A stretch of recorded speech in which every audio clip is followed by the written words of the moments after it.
Oxide and oxo anion of metals. यानी अगर जो है 3D सीरीज है तो वो मेटल जो है ऑक्साइड बनाते हैं या वो फिर ऑक्सो एनायंस बनाते हैं। ऑक्सो एनायंस का मतलब होता है मेटल ऑक्सीजन के साथ जुड़ेगा लेकिन उस पे चार्ज जो रहेगा वो निगेटिव रहता है।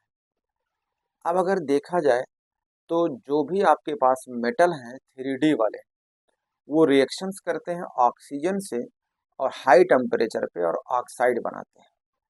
जैसे आप अगर देखा जाए तो स्कैंडियम से लेके आपके पास जिंक है, तो स्कैंडियम MO टाइप की नहीं बनाती ऑक्साइड्स, लेकिन बाकी लोग बनाते हैं। तो ये 2023 में नीट में सवाल आया था कि फिर जो आपके 3D मेटल हैं उनका जो ऑक्सीडेशन नंबर होता है, मीन्स जो उनके ग्रुप नंबर्स होते हैं, वो ग्रुप नंबर के बराबर ऑक्सीडेशन नंबर शो करते हैं ऑक्सीजन के साथ जुड़ के। तो स्कैंडियम की बात करेंगे तो स्कैंडियम Sc2O3 बनाती है, वो दिख जाएगा। Sc2O3 से मैक्सिमम जो बनता है Mn2O7। इसका मतलब है स्कैंडियम से लेकर और मैग्नीज तक हायर ऑक्सीडेशन स्टेट होता है। अब बात आती है मैग्नीज के बाद भी तो लोग हैं, आयरन है, कोबाल्ट है, निकिल है, ये लोग भी हैं। तो ये लोग जो है +7 नहीं बनाते हैं।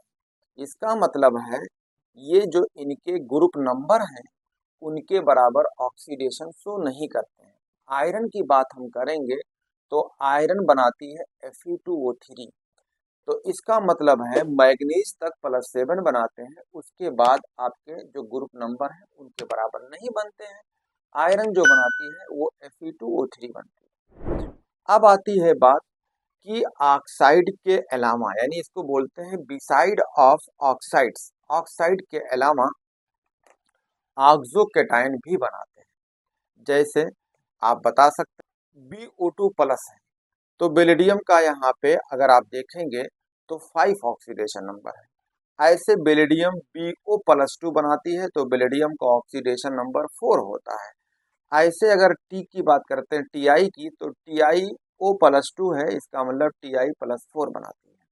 तो ये जो है ऑक्साइड के अलावा ऑक्सो कैटायन भी बनाते हैं। अब हम बात चलते हैं अगर हायर ऑक्सीडेशन नंबर है तो क्या होगा। तो हम आयनिक बॉन्ड में पढ़ाए थे, जो मेटल हो नॉन मेटल के साथ जुड़ता है तो वो बेसिक होता है। लेकिन यहाँ की बात अगर करेंगे तो अगर कोई मेटल हायर ऑक्सीडेशन में है और ऑक्सीजन के साथ जुड़ा है तो यहाँ पे एसिडिक होगा। जैसे मैग्नीज की बात है, Mn2O7 अगर है तो मैग्नीज +7 है तो यहाँ पे ये एसिडिक होगा। तो अगर आप एनसीईआरटी में भी देखना चाहेंगे या फिर आप जो है जनरल बात कर सकते हैं कि जैसे जैसे ऑक्सीडेशन नंबर बढ़ेगी उसी तरह एसिडिक कैरेक्टर बढ़ता है। एसिडिक कैरेक्टर Mn2O7 कोवेलेंट होता है और ग्रीन ऑयल होता है। 2023 में जो क्वेश्चन आए थे कि which of the following is correct, ABCD ऐसे करके पॉइंट था, उसमें ये पॉइंट भी ये भी था। Mn2O7+7 जो कोवेलेंट होता है और ग्रीन ऑयल होती है। अब आती है बात क्रोमियम की। अगर हम क्रोमियम देखते हैं तो CrO3 है, +6 ऑक्सीडेशन नंबर है, B2O5 है, +5 ऑक्सीडेशन नंबर होता है। इनके मेल्टिंग पॉइंट लो होती है, तो CrO3 and B2O5 low melting points. अगर ये लोग हायर ऑक्सीडेशन में रहते हैं तो ये हायर ऑक्सीडेशन में पहले से है CrO3 B2O5, तो ये भी एसिडिक होंगे। जो हायर ऑक्सीडेशन नंबर ऑक्सीजन के साथ होते हैं ये भी एसिडिक होंगे। अगर हम बात करते हैं B2O5 या B2O3 या B2O4, 2023 में ये भी पॉइंट था ABCD में, तो B2O5 एम्फोटेरिक होता है, B2O3 बेसिक होता है और B2O4 जो है लेस बेसिक होता है। अगर B2O5 है एम्फोटेरिक है तो इसका मतलब इसमें एसिडिक कैरेक्टर है और बेसिक कैरेक्टर है। तो B2O5 रिएक्ट करती है alkaline as well as acid से, तो क्या देगी, तो B2O5 react with alkaline as well acids give BO4-3 and BO4 plus respectively.